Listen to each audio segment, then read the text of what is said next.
એક કહેવત છે કે in a democracy you get the government you deserve.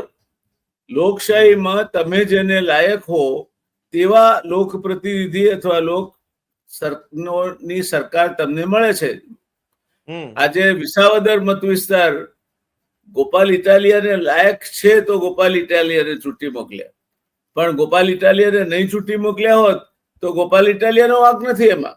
એ મત વિસ્તાર ગોપાલ ઇટાલિયાને નથી સંઘરી શકે તેમ. એટલે પેલું કહ્યું છે ને કે સિંહણ કેરું દૂધ હોય તે, સિંહણ કેરું દૂધ હોય તે સિંહણ સૂતને જરે, મત્સ્ય ભોગી બગલો મુક્તા ફળ દેખી ચંચુ ના ભરે જીવ તું સિદ્ધને ચિંતા કરે, કૃષ્ણને કરવું હોય તે કરે. મત્સ્ય ભોગી બગલો મુક્તા ફળ દેખી ચંચુ ના ભરે. આજકાલ જનતાને મત્સ્ય ભોગી બનાવી દેવામાં આવી છે.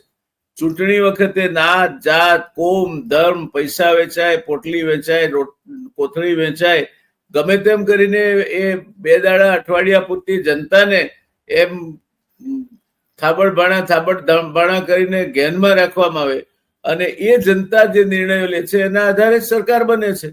પછી સરકાર કામ નથી કરતી એ કહેવાનો અધિકાર તમને નથી.